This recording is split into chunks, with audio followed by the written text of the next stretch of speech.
अल्हम्दुलिल्लाह यकीनन है कि आप बर्दाश्त करने के लिए तैयार नहीं है। सबसे पहले एमआईएम का चिराग आप लोगों ने जलाया है। मैं आपको खुशखबरी दे दूं कि एमआईएम का चिराग आपने जलाया है और उसकी रोशनी जो कल आपके यहाँ थी, आज उसकी रोशनी चंपारण जा चुकी है, उसकी रोशनी गया जा चुकी है, उसकी रोशनी भागलपुर जा चुकी है। और आज टिकट के लिए लोग दरवाजा खटखटाते थे। पटने में जाकर बड़े बड़े राजनेताओं का आप कभी कभी चूड़ी पट्टी के जगह जाते होंगे तो आपको खुशी होगी कि चंपारण और गया से किशनगंज की सरजमीन पर एक अदद एमआईएम के टिकट के लिए लोग खुशामद करने लगे। ये आपकी ताकत है, ये आपकी ताकत है। आपको मैं खबर दे दूं, यही आसाम है। आसाम में 35% मुस्लिम आबादी है और वहां पर हमेशा मुसलमानों ने वोट दिया। किसको दिया? कांग्रेस को वोट दिया। जमीयतुल उलमा के बड़े लीडर जिसका नाम है वहां बदरुद्दीन अजमल, उसने हमेशा कांग्रेस को वोट दिलाने का काम किया।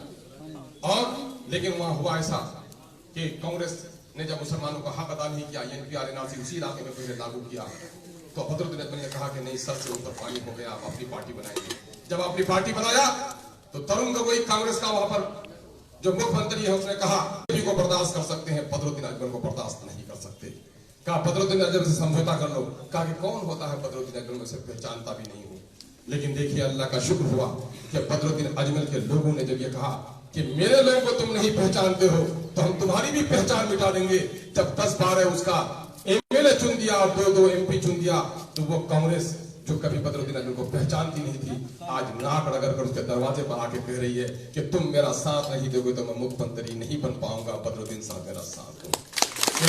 लोगों, मैं भी आपको खुशखबरी दे रहा हूं, बिहार में जो सियासी तब्दीली आ रही है अल्हम्दुलिल्लाह वो दिन दूर नहीं है। अगर हमारे नौजवानों ने जिस जोश और जज्बे से एमआईएम के झंडे को थामा है और जो आवाज किशनगंज से उठी थी वो आज पूरे बिहार में फैली है, और अगर लोगों ने ईमानदारी से इसको लब्बैक कहा तो पटना में बैठे हुए तमाम तर उन बड़े लोगों को जो हमारी तकदीर का फैसला करता है, वो हमारी तकदीर का फैसला नहीं करेगा बल्कि उनके तख्त के तकदीर का फैसला एमआईएम करेगी, जरूर करेगी। ये चंद बातें थी जो जरूरी तौर पर हमको आपके पास रखनी थी। मेरा मसला ये था कि पार्टी ने फैसला किया कि साहब हम 100 सीटों पर इलेक्शन लड़ेंगे। उसके लिए कटिहार में जलसा होना था, उसके लिए भागलपुर में जलसा होना था अवैसी साहब का, उसके लिए अवैसी साहब का जलसा दरभंगा में, चंपारण में, गया में और पटने में होना था। इत्तेफाक से कोविड जो सेहत से ज्यादा सियासी कोविड है उसने हमारे मंसूबे पर पानी फेर दिया। ताहम बिहार के बहुत सारे जिलों में हमारा संगठन बन चुका है, अभी भी सीट तय नहीं हुई है। तो जिसकी वजह से मुझे कह दिया गया कि साहब आपको इलेक्शन नहीं लड़ना है, तो मैं समझ रहा था कि मुझे कोचाधामन में कुछ ना कुछ तो सबील पैदा करनी पड़ेगी। और कोचाधामन में भाई जनाब इजहार एसपी साहब जो पिछले दिनों से भी जब हम राजद का भी एमएलए ले रहे थे उसने हमारी कुर्बानी दी थी और एमपी के इलेक्शन में भी उसने हमारा साथ दिया। और आज अल्हम्दुलिल्लाह मैं उसकी तारीफ करता हूं कि दूसरी जगह का उम्मीदवार कहता है कि हमको टिकट मिल गया हम लड़ेंगे, लेकिन अब तक जो हमारी खबर मिली है कि जहां भी इजहार एसपी साहब गए हैं वो कहे हैं कि मैं पार्टी के लिए काम करता हूं, पार्टी अगर टिकट देगी तो इलेक्शन लड़ूंगा और पार्टी टिकट नहीं देगी, जिसको पार्टी टिकट देगी तो मैं उसका साथ दूंगा। यानी आज भी गोया इजहार एसपी साहब ने अपनी संजीदगी का सबूत दिया है कि हम पार्टी के फैसले के साथ हैं, हम उसके इस फैसले की कदर करते हैं। मैं कोई कदम उठाऊं उससे पहले आपका मशवरा लाजिम है। अगर मैं कोई फैसला सुना दूं उसके बाद आपको कहता है कि ये फैसला है तो आप कहेगा अच्छा सब कुछ कर लिए हैं, तब हमको कहने के लिए आए। पार्टी का डंका बजाना था, ढोल लेके निकलना था, वो आदमी निकला। अगर 4 आदमी निकलता तो 4 आदमी के दरमियान हम लोग तजवीज करते है ना, जिस तरह से अमोल में भी हमारा निकला हुआ है 8 आदमी 10 आदमी, लेकिन अल्हम्दुलिल्लाह सबको ये कहता है कि भाई हम पार्टी से के अंदर से लड़ रहे हैं, पार्टी जो फैसला करेगी हम मानेंगे। 32 तो मेरे यार चलिए अल्हम्दुलिल्लाह, लेकिन वहां के भी कैंडिडेट का मामला है। बहादुरगंज में 10 है लगभग, ठाकुरगंज में भी 8 है। तो पहला जो महाजन साहब की बड़ी बेटी थी काली, उसको दूल्हा ही नहीं मिलता। आज दूसरी बेटी जो है तो उसके लिए 7 दूल्हा मिला है। तो ये तो खुशखबरी की बात है ना भाई, है ना। वही अमोर जहां हम लोग को एक कैंडिडेट नहीं मिल रहा था, आज वहां पर 12, 15, 16 कैंडिडेट है ना। बहादुरगंज में जो कोई खड़ा होने के लिए तैयार नहीं था, आज 10 कैंडिडेट है। इसके माने ये हैं कि एमआईएम के ताल्लुक से हमारे नौजवानों का नहीं बल्कि हमारे बूढ़ों का भी एतमाद बदला है। और ये 5 अगस्त को जो कांग्रेस का असली चेहरा सामने में आया है तो लोग कहने लगा है कि इस कांग्रेस ने भी हमको बड़ा धोखा दिया है। और एक आखिर बात मैं बात कहूंगा कि पटने में पूर्णिया में तकरीर हुई वामन मिश्राम साहब, उसने कहा कि देखो कांग्रेस और बीजेपी में क्या फर्क है लोगों, तो लोगों ने कुछ बात कहा कि देखो हम बताते हैं दो फर्क है। मुर्गा काटते हो ना तो मुर्गा को दो तरह जमा करता है, एक तरह जमा करता है हिंदू भाई लोग झटका कर देता है, और एक तरफ बिस्मिल्लाह पढ़ने वाला उसको चाकू से धीरे धीरे हलाल करता है। तो बीजेपी वाला झटका से मार देता है और कांग्रेस वाला कहता है मौलवी साहब चाकू तेजे पानी वानी पी लीजिए, और काटता है फिर के मौलवी तरफ का तो कहता है साहब कोई परेशानी तो नहीं हो रही, तो चाकू बदलते हैं। हलाल ये भी करता है, यही फर्क है। अगर गुजरात का दंगा उसने किया तो भागलपुर में 1200 नौजवानों को कब्र में दफना कर उसके सीने पे गोभी करने का काम ये कांग्रेस ने किया।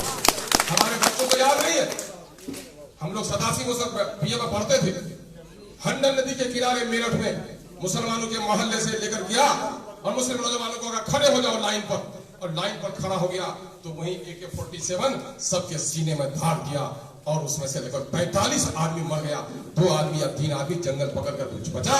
तब उसने जाकर गवाही दी, जो लोग मेरठ में रहे होंगे उसको मालूम होगा यही है कांग्रेस। और फिर कहा कि जदयू क्या है, तो जदयू के बारे में हम लोग बता रहे हैं कि जदयू तीसरा तर्क अपनाती है।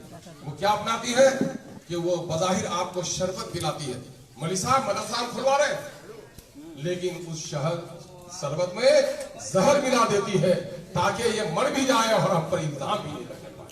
अभी पता है आपको, जो लोग मैट्रिक पास किए लोग साहब, आप लोग उस जमाने में साइंस ज्योग्राफी की किताब उर्दू पढ़े थे, हम लोग पढ़े थे। 1980 के बाद हमारे बच्चे उर्दू के अलावा दूसरी किताब उर्दू में नहीं पढ़ पाए। कल हम लोगों ने प्रेस कॉन्फ्रेंस किया है और वहां यह बताया है कि भारत के आईन के दफा 350A के मुताबिक स्टेट की यह जिम्मेदारी है कि वो शहरियों के बच्चों की बुनियादी तालीम मादरी जबान में दे, यानी सारी किताबें मादरी जबान में पढ़ाए। लेकिन मादरी जबान में सारी किताबों के पढ़ाने का बात तो छोड़िए, आज अब उर्दू पर भी मैट्रिक में उर्दू को ऑप्शनल कर दिया गया, MIM के हस्ते हटा दिया गया। मेरे गयूर भाइयों, दलितों और अक़लियतों की दुश्मन ये सरकार, अगर आपका बेटा उर्दू नहीं पढ़ेगा तो आपका बेटा इंजीनियर और डॉक्टर बन सकता है, आपके कब्र में फातिहा पढ़ने के भी लायक नहीं रहेगा। ये एक साजिश है जो यहाँ पर रची जा रही है। और गाड़ी में उर्दू का नाम और चादर के नीचे उर्दू के कत्ल की तलवार, ऐसे कातिलों को पहचानना पड़ेगा। वक्त आ गया है कि ऐसे लोगों के लिए उठ खड़े हो। अब हम ये चाहते हैं कि आप लोगों का मशवरा आना चाहिए। हर चंद के मैंने इशारा दिया है, लेकिन किसी की उम्मीदवारी का ऐलान अभी नहीं किया जा सकता। उम्मीदवारी के ऐलान के लिए डिसिप्लिन है कि यहाँ की रिपोर्ट हम हैदराबाद भेजेंगे और ऐलान हैदराबाद की तरफ से होगा। आज हम लोग इस मशवरे पर हैं कि 2015 में हमारी हार थी, उस वक्त महागठबंधन एक साथ था।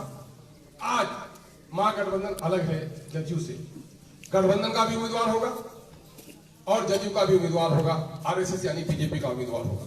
ये कान खोलकर सुन लीजिए कि जदयू और बीजेपी अलग अलग नहीं है, जदयू और बीजेपी अलग अलग नहीं है। अगर कोई ये कहे कि नहीं ये शराब की बोतल में तो एक तस्वीर लगी हुई है, इस शराब की बोतल में कलमा लिखा हुआ है तो हम इसको पी लेंगे, तो ऐसा नहीं है। वजू करके पिए, मुसल्ले में पिए, मस्जिद में जाके पिए, शराब हराम है, उसको कोई हलाल नहीं कर सकता। बल्कि जो आदमी मकान बदल के पीता जाएगा वो पिएगा, हराम है। मस्जिद में पिएगा तो और गुनाह, और जाके काबा बैतुल्लाह में जाके पिए तो और गुनाह। यानी कि अगर जदयू का मामला आ जाता है इस मामले में तो समझ लो कि मुनाफिकत है। हिंदुस्तान की सियासत का मुनाफिक आजम, उसका नाम नीतीश कुमार है, और मुनाफिक आजम के जो बच्चे हैं वो बच्चे भी मुनाफिकत की सियासत कर रहे हैं। इससे होशियार होना हमारी और आपकी जिम्मेदारी है। हम चाहेंगे कि 24 पंचायत में, मुझे कल मैं खबर मिली सवेरे में, रात को मैं 12 बजे तक मीटिंग में रहा, मैं चाहते भी खबर नहीं कर सका। चंद हमारे जिम्मेदार साथी थे, हमारे अध्यक्ष पार्टी के भाई राहत साहब थे, पुराने अध्यक्ष भाई सोएब साहब थे, बिशनपुर से, हल्दी घोड़ा से, भगाल से कुछ जिम्मेदार नौजवान हमारे थे, जिसको जिम्मेदारी दी गई थी कि सब लोग को खबर। बाबू इधर आ जाइए, कुर्सियां इधर है, इधर आ जाइए। तो ये सारी बातें हमने तमहीद के तौर पर कही है। मैं अपने बाड़ी की गोया गुफ्तगू कर चुका हूँ। लास्ट में अगर आपकी इजाजत होगी तो मैं 5-7 मिनट के लिए गुफ्तगू करूंगा। अब हम नाजिम साहब से चाहेंगे कि इस रोशनी में कि हम 15 में कहा थे, आज 2020 में हमारी ताकत क्या है, हमारे सामने में कैसे चैलेंजेस हैं, हम कैसे अपनी जीत को यकीनी बना सकते हैं, उस सिलसिले में मशवरा दीजिए। और Please like and subscribe my YouTube channel.